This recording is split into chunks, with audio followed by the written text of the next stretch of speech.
Jamaica, they say Jacka say it were on a level. And they say, or they will say, Dopi know who for frighten.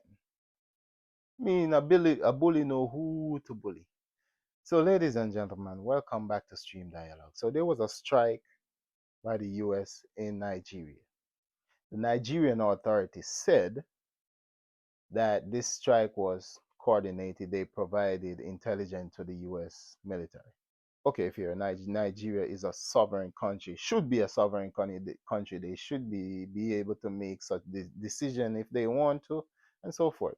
But leading up to this, there was a lot of threat against Nigeria, which we think, which I think, or we think that this was coercion, this was bullying. Again, Dopino Awufi frightened.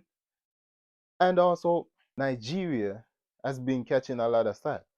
Nigeria, the terrorists have been embarrassing the Nigerian military since the terrorists came to Nigeria. They've been embarrassing the Nigerian army. Instead of the military getting stronger, it's actually getting weaker. And being stronger doesn't mean you have a lot of personnel. It means you are structured properly, you are well funded, you are well armed, equipped, and so forth. Your philosophy is strong, your tactics, the units you have, and so forth. So Nigeria is basically, it's not the military that it should be. Let's put it that way. But also something interesting happened. The announcement of the attack was not a joint statement. There was no joint statement, as they said. The many of us, how did we learn to it? Social media, of course, because the first instant, the first announcement of the attack, I believe so, was announced by the president of the U.S. on his Truth Social post. So basically, and they're doing that. I'm not even going to talk about that one because it is such an embarrassment to a country like Nigeria. And I want to go into why I believe it happened in that way. First of all, in my opinion, US though I this is and I stay away from domestic politics in the US. I don't talk about it. I just stay away from it.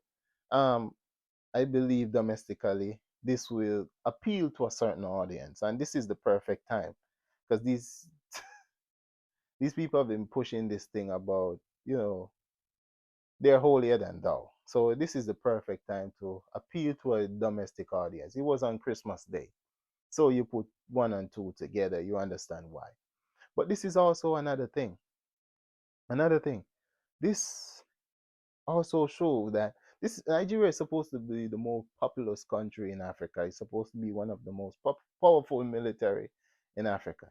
And if this happened, it shows the weakness of Africa. So it's basically played to a racist stereotype that uh, is common throughout the Western world, that African military, African countries are SO countries. Let's put it that way.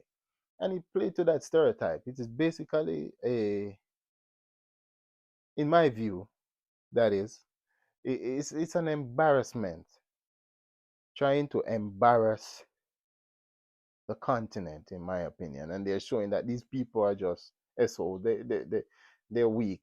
They don't look. You can't even beat Boko Haram, which is true. Nigeria cannot beat Boko Haram.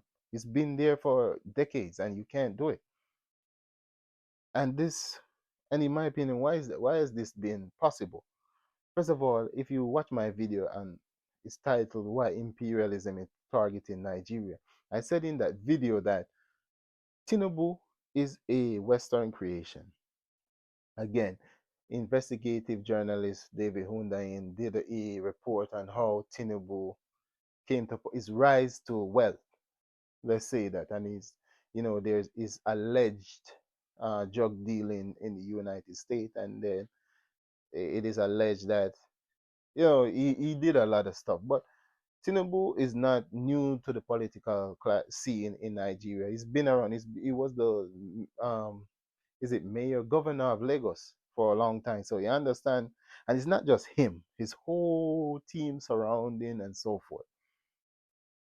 And then you saw that there was demand that changes made in the military, allegedly, by the same people who carry out this strike today on Nigeria. But there are a few geopolitical implications, and I think a lot of message are trying to be sent. First of all, you have the alliance of Sahel state. I mean, a strike on Boko Haram from ships. I don't know if it's Boko Haram or whatever the terrorist group call themselves, or if they struck any terrorist group. That is between them. But the alliance of Sahel state there, this can be an attempt to show force that hey, we can reach out and touch you and so forth. But I always say that the world is changing. It is not 2011 anymore. It's not 2010. It's not even 2020 anymore. So the world has changed. So I think the alliance of Sahel states are very strategic thinker, and they understand this thing that has been going on. But I want to stick with Nigeria a little bit.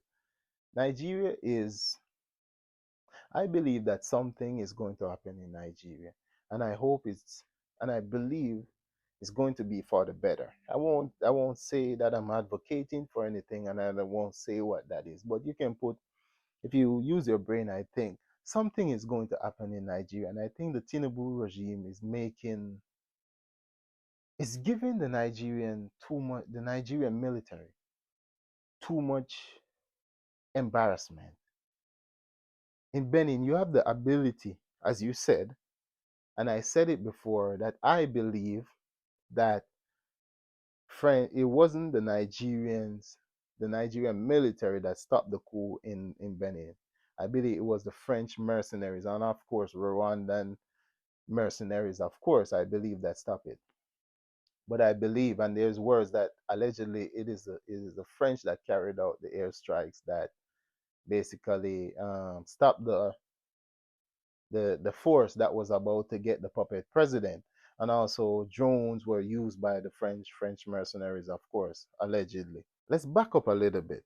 When I if you go back to my channel, I can't even name the video, but if you go back to my channel, you remember that I mentioned that when Africa switched to this so-called democracy in the 1990s, basically most of West Africa, the so-called democracy, um, all these new democratic government, even though some of them were military before, you notice they did something very strategic to weaken all their military. Whether if it's in Burkina Faso, Nigeria, all these governments, these new so-called Democrats who came in, realized that in order for them to resist or stop any challenge to them coming from the military, they have to strategically weaken the military. So underfunded, well, it might be funded, but it's corruption. Corruption is encouraged, unorganized, unequipped, just weakened in every way possible. And that is the problem that the Nigerian military had. The Nigerian military was weakened to a point that if what is happening in Nigeria happened, let's say in the 1980s, what today, if what is happening today happened in the 1980s, a lot of these Democrats wouldn't last a day. And you see these people, all they talk about ECOWAS, these people from ECOWAS, all they talk about is, oh, we have to preserve democracy, we have to preserve democracy, we have to people cannot eat democracy. People want development security. So ladies and gentlemen, we can talk about the strike and so forth. What is happening in Nigeria is actually a problem. Because what the weakness of the Nigerian military is what caused the strike in the first place. And I believe, there's a lot of symbolic move being made and a lot of smoke being blown by this regime where it's purchasing airplanes from Italy. Really, name a superpower that has Italian airplanes. It's buying. It's not equipping the military strategically and the way it needs to be.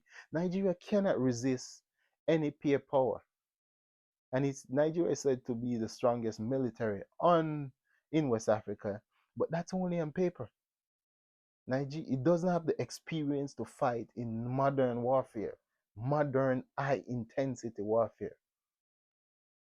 And I want you to take a look. You know, many people, I never wanted to go down this road. First of all, I don't want to see African country going to war with each other or fighting with each other. And I believe it won't happen.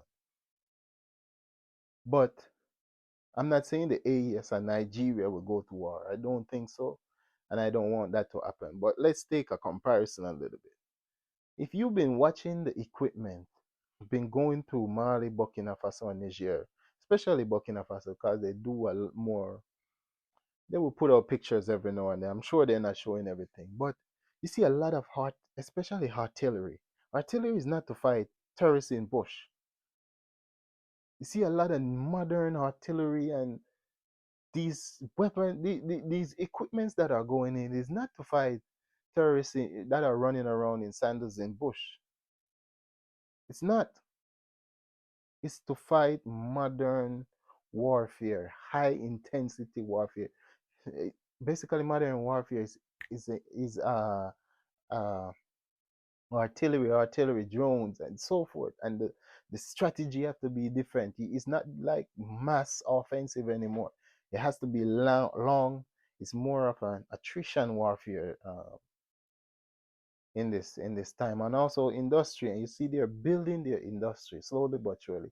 But back to Nigeria, and I think hopefully something positive happen in Nigeria that can, first of all, unite the country. And I see this is the thing that President Traore talked about when he said Black Winter is coming, which will be the division of communities pitching against, being pitted against each other, and so forth. You see that happening in Nigeria.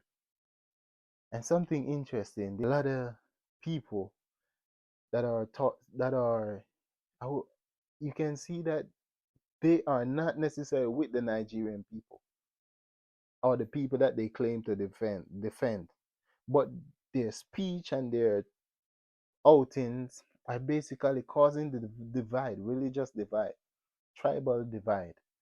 And that is what President Traore spoke about.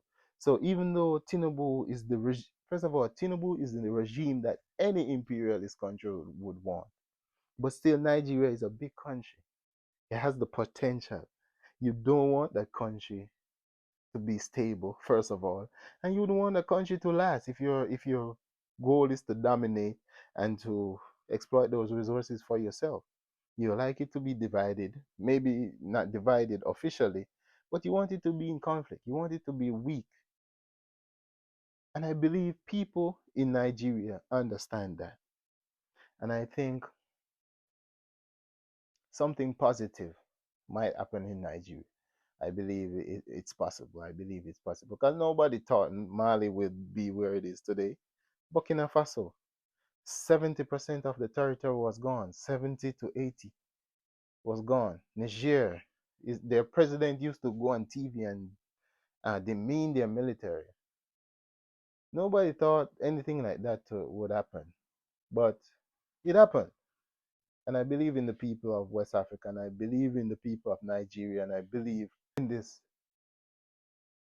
African awakening, and I believe in the people of the world in general. So uh, we're trying to be a little bit positive, but I believe the Nigerian military have to do what they have do their job, and I believe they have to do something positive for their nation. I believe they're patriotic people there that understand uh, that Nigeria is not heading down the right path. And as someone whose ancestor was dragged away from the continent somewhat 400 years ago, we hope the continent stable, especially West Africa, continues to stable and don't destabilize. So, ladies and gentlemen, thank you so much for watching this video, and see you in the next one.